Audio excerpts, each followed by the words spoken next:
ઉમરગામના વલવાડા ગ્રામ પંચાયત હદ વિસ્તારમાં જે તે સમયે જીઆઈડીસીએ જમીન માલિકો પાસેથી જમીન સંપાદન કરી હતી। જીઆઈડીસી નિગમે જે હેતુ માટે જમીન સ્થાનિક ખેડૂતો પાસેથી લીધી હતી તે જમીનનો વર્ષો સુધી જે તે હેતુ માટે ઉપયોગ ન કરાતા ખેડૂતો ત્યાં ખેતી કરી પરિવારનું ભરણ પોષણ કરતા હતા। હવે આશરે 2 દાયકા કરતાં વધુ સમય વીતી ચૂક્યો છે, ત્યારે જીઆઈડીસી નિગમના અધિકારીઓ દ્વારા જમીનનો કબજો લેવા પ્રક્રિયા હાથ ધરવામાં આવી છે। ત્યારે સ્થાનિક ખેડૂતો દ્વારા જીઆઈડીસી દ્વારા હાથ ધરાયેલ પ્રક્રિયા સામે વિરોધ દર્શાવવામાં આવ્યો છે અને ઉમરગામ મામલતદારને આવેદનપત્ર પાઠવવામાં આવ્યું હતું। મારું નામ છે યજ્ઞેશ ઈશ્વર પટેલ, મારું ગામ છે વલવાડા સંગાડીપાડા, તાલુકો ઉમરગામ, ડિસ્ટ્રિક્ટ વલસાડ। મુદ્દો એ બાબતનો છે કે અમારી જે સંપાદન કરી જગ્યા છે, જીઆઈડીસીનું કહેવાનું છે કે અમારી ખેડૂતોની જગ્યા એ લોકો જે તે સમયે સંપાદન કરી છે। અમારી જગ્યા ડેમ બનવા માટે અમે સંપાદન કરવા માટે આપેલી હતી।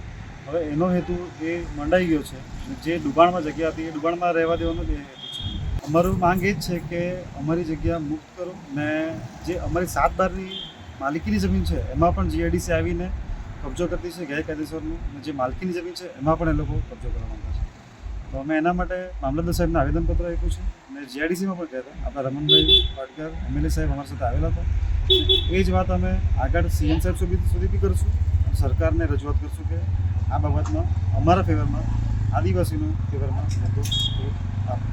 મારું નામ જગદીશભાઈ ઈશ્વરભાઈ પટેલ, અમે વલવાડા સંગાડીપાડા ફળિયાના આદિવાસી છીએ બધા, અને 1970માં જીઆઈડીસી દ્વારા જગ્યા સંપાદન કરી હતી અને એનો હેતુ હતો કે જીઆઈડીસી માટે પાણી પૂરું પાડવા માટે ડેમ બનાવવામાં આવેલો, અને તે ટાઈમ પર અમારી જગ્યા ડેમના અંદર એ લોકોએ સંપાદન કરેલી, અને એને આશરે આજે ખાતા 40 થી 45 વર્ષ થઈ ગયા, અને આજે 2025માં એ લોકો આવીને કે અમારી જગ્યા છે અને હેતુ બદલીને આજે એ લોકો અહીંયા ટ્રાન્સપોર્ટ નગર લાવવા માંગે છે।